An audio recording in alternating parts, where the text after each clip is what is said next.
ये एक car brand है जो हर साल 15,000 लोगों की जान बचाता है सिर्फ अमेरिका के अंदर। ये वही कंपनी है जिसके सेफ्टी फीचर्स ने दुनिया भर के रोड एक्सीडेंट्स की संख्या को ड्रास्टिकली कम कर दिया और जिसके 3 पॉइंट सीट बेल्ट फीचर को आज हर कार ब्रांड यूज करता है। लेकिन रिसेंट में हुए कर्नाटका के शॉकिंग इंसिडेंट ने लोगों को हिला के रख दिया। एक वोल्वो XC90 जो दुनिया की सबसे सेफेस्ट एसयूवीज में से एक मानी जाती है, इस एक्सीडेंट में चकनाचूर हो गई। अब चलो ये तो एकदम एक्सट्रीम केस था, लेकिन फिर भी जो ब्रांड एक टाइम पे सेफ्टी का सिनोनिम माना जाता था, सिर्फ सीट बेल्ट के लिए ही नहीं बल्कि वोल्वो ने side impact protection system, blind spot detection, door over protection जैसे न जाने कितने ही सेफ्टी फीचर्स को या तो इन्वेंट किया या अपनी गाड़ियों में सबसे पहले यूज करना शुरू किया और इसीलिए वोल्वो की सेफ्टी रेटिंग पूरी दुनिया में सबसे ऊपर रहा करती थी। लेकिन अब चीजें पहले जैसी नहीं रही है और वोल्वो सेफेस्ट कार का टैग खो चुकी है। और इस बात को समझने के लिए आप इस चार्ट को देखो। ये सारी वो कार्स हैं जिन्होंने यूरो एनकैप के अंदर पूरी दुनिया में सबसे अच्छा परफॉर्म किया है सेफ्टी के मामले में, और इसमें वोल्वो की सिर्फ एक ही कार है और वो भी 15th नंबर पर। अब ये तो पूरी दुनिया की रिपोर्ट थी, लेकिन अगर हम इंडिया की बात भी करें तो यहाँ पे भी हमारे प्लेयर्स काफी अच्छा कर रहे हैं और टाटा तो अपनी सबसे सस्ती कार्स में भी 4 स्टार रेटिंग दे रहा है। अब ये काफी अच्छी बात है कि दुनिया में सेफ कार्स बनाई जा रही हैं, लेकिन इसी वजह से वोल्वो स्ट्रगल भी कर रहा है। पिछले 2 डेकेड्स में ये कंपनी 2 बार बिक चुकी है। 1999 में फोर्ड के अंडर आई और अब 2009 से एक चाइनीज ऑटोमेकर गीली के अंडर काम कर रही है। तो चलिए जानते हैं कि कैसे वोल्वो अपनी सेफ्टी इनोवेशन से पूरी दुनिया में एक लीडर बन पाई और कैसे अपनी आइडेंटिटी न्यूट्रलाइज होने की वजह से और फोर्ड की ओनरशिप के अंडर ये भारी लॉसेस में आ गई। कहानी की शुरुआत होती है 1927 से, जब वोल्वो की पेरेंट कंपनी बॉल बियरिंग बनाया करती थी और वर्ल्ड वॉर 1 के दौरान बॉल बेयरिंग भारी मात्रा में यूज होते थे, जिससे ये कंपनी अंधा पैसा कमा रही थी और इस पैसों को वो सही जगह लगाना चाहते थे। इसीलिए उन्होंने डिसाइड किया एक कार कंपनी स्टार्ट करने का, जहां उनका मेन गोल था लोगों की जान बचाना। और इसकी शुरुआत की उन्होंने 1944 में अपनी पहली कार लॉन्च करके, जिसका नाम था PV444, जो एक यूनिबॉडी डिजाइन पर बेस्ड थी। वहीं बाकी ऑलमोस्ट सारी कार्स लेडर फ्रेम चेसिस पे आती थी। अब वोल्वो ने ऐसा इसीलिए किया क्योंकि उनके अकॉर्डिंग यूनिबॉडी डिजाइन ज्यादा सेफ होता था और इसी के साथ वोल्वो ने सेफ्टी कैग्स भी देना शुरू कर दिया जो हाई एंड स्टेनलेस स्टील से बने होते थे। यानी अपनी पहली ही कार से वोल्वो ने भारी इनोवेशंस करना शुरू कर दिया। लेकिन ये सब तो फिर भी कुछ नहीं था।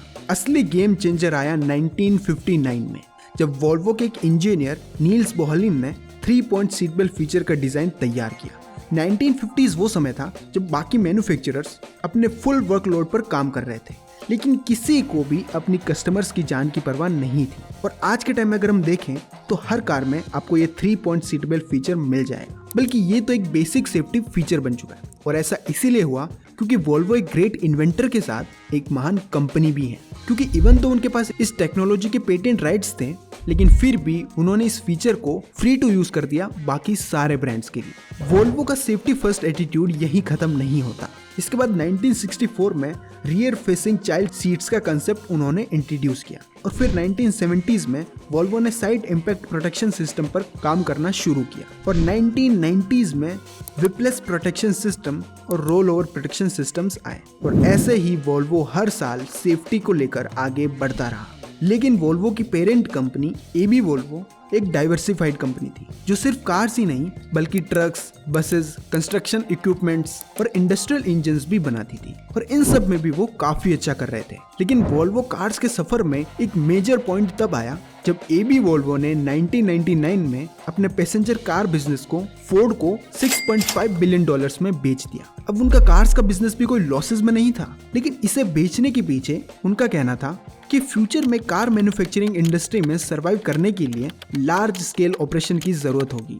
वोल्वो कार्स अगर एक बड़े ऑटो मैन्युफैक्चरिंग एंटिटी का पार्ट बन जाए तो ये इकोनॉमिक्स ऑफ स्केल का बेनिफिट ले सकता है और अपनी ग्रोथ को एक्सिलरेट कर सकता है। फोर्ड ग्रुप ने वोल्वो कार्स को एक लग्जरी ब्रांड के रूप में प्लेस किया और इसे अपने प्रीमियर ऑटोमोटिव ग्रुप का हिस्सा बनाया। इस ग्रुप में लैंड रोवर, एस्टन मार्टिन और जैगुआर जैसे लग्जरी ब्रांड भी शामिल थे। वोल्वो कार्स का सेल फिगर फोर्ड के अंडर ग्रोथ तो जरूर हुआ, लेकिन ये जर्मन ट्रियो, BMW, मर्सिडीज और ऑडी के अगेंस्ट कम्पीट करने में लगातार स्ट्रगल करता रहा। लेकिन फिर भी फोर्ड के अंडर रहकर वोल्वो ने अपनी सेफ्टी फर्स्ट विजन को और भी आगे बढ़ाया और काफी ऐसे ब्रेक थ्रूज किए जो ऑटोमोटिव इंडस्ट्री के स्टैंडर्ड्स को रीडिफाइन करता है, जिसमें सबसे पहला है रोल स्टेबिलिटी कंट्रोल। एसयूवीज के रोल ओवर के रिस्क को रिड्यूस करने के लिए वोल्वो ने roll stability control system develop किया। ये टेक्नोलॉजी आज एसयूवीज के सेफ्टी स्टैंडर्ड का एक इंटीग्रल पार्ट बन चुकी।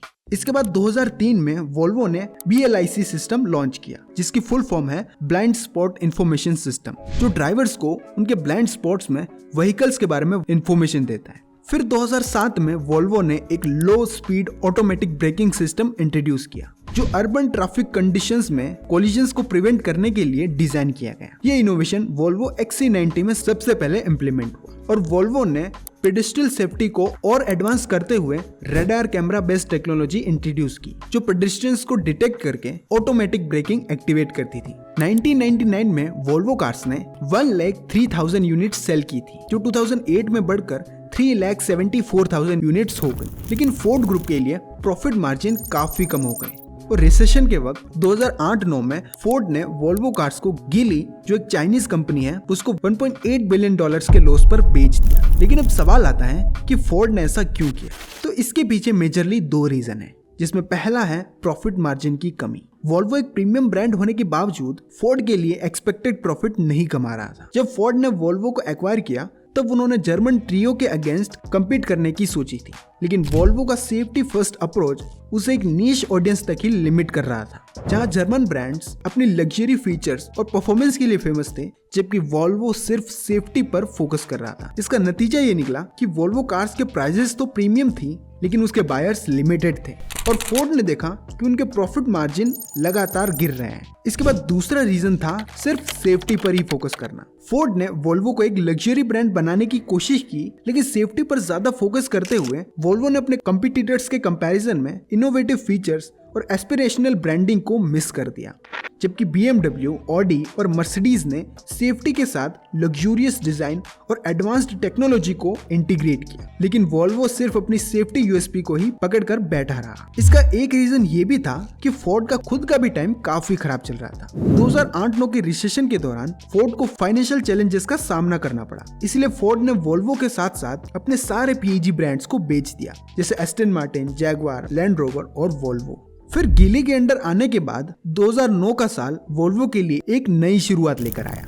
पर सवाल यह है कि एक सस्ती और इकोनॉमिकल कार्स बनाने वाली कंपनी ने लग्जरी और सेफ्टी फोकस्ड ब्रांड को कैसे संभाला? गीली के टेक ओवर के बाद उन्होंने एक स्मार्ट स्ट्रेटेजी फॉलो की, वोल्वो को पूरा फ्रीडम दिया और सिर्फ फंडिंग प्रोवाइड की, यानी वोल्वो को अपने तरीके से चलाने दिया गया। ये डिसीजन गीली के लिए गेम चेंजर साबित हुआ, कुछ ऐसे ही जैसे टाटा मोटर्स ने जैगवार और लैंड रोवर के साथ किया था। सबसे पहले उन्होंने एक चीज समझ ली कि अगर उन्हें जर्मन ट्रियो के अगेंस्ट कम्पीट करना है तो सिर्फ सेफ्टी के दम पर बात नहीं बनेगी, लग्जरी और डिजाइन के मामले में भी अपना खेल बदलना पड़ेगा। वोल्वो ने अपनी कार्स को विजुअली और एस्थेटिकली ज्यादा अपीलिंग बनाने पर काम किया, इंटीरियर्स को मिनिमल और लग्जूरियस बनाया, जो वोल्वो को बाकी लग्जरी ब्रांड से डिफरेंशिएट करे। डिजाइन के साथ साथ टेक्नोलॉजी और फीचर्स पर भी ध्यान दिया गया, जो आज के मॉडर्न कस्टमर्स को अट्रैक्ट कर सके। रिजल्ट, वोल्वो के ग्लोबल सेल्स धीरे धीरे बढ़ने लगे और कंपनी फिर से प्रॉफिटेबल बन गई। आज वोल्वो के कार्स सेफ होने के साथ साथ लग्जूरियस और इको फ्रेंडली भी हैं। जहाँ एक तरफ 90s में वोल्वो का मिशन था लोगों की जिंदगी बचाना, आज का मिशन है एनवायरनमेंट बचाना। पिछले कुछ सालों में वोल्वो ने अपने सारे IC कार्स को धीरे धीरे खत्म करना शुरू कर दिया है। अब वोल्वो सिर्फ हाइब्रिड और इलेक्ट्रिक कार्स मैन्युफैक्चर कर रहा है और उनका अगला मिशन है electric plus safety plus luxury. Volvo ने ये कमिटमेंट किया है कि फ्यूचर में वो सिर्फ इलेक्ट्रिक व्हीकल्स ही बनाएंगे। पर एक बात जो हमेशा याद रहेगी वो ये है कि वोल्वो का गोल्डन एरा वही था जब वो अपनी सेफ्टी इनोवेशंस के लिए वर्ल्ड लीडर था, लेकिन आज वोल्वो सेफ्टी और लग्जरी का एक बैलेंस क्रिएट कर रहा है। सो आई होप वीडियो आपको अच्छी लगी होगी। वीडियो अच्छी लगी है तो वीडियो को लाइक, शेयर और चैनल को सब्सक्राइब करें। मैं मिलता हूँ आपको इसकी नेक्स्ट वीडियो में, तब तक के लिए बाय।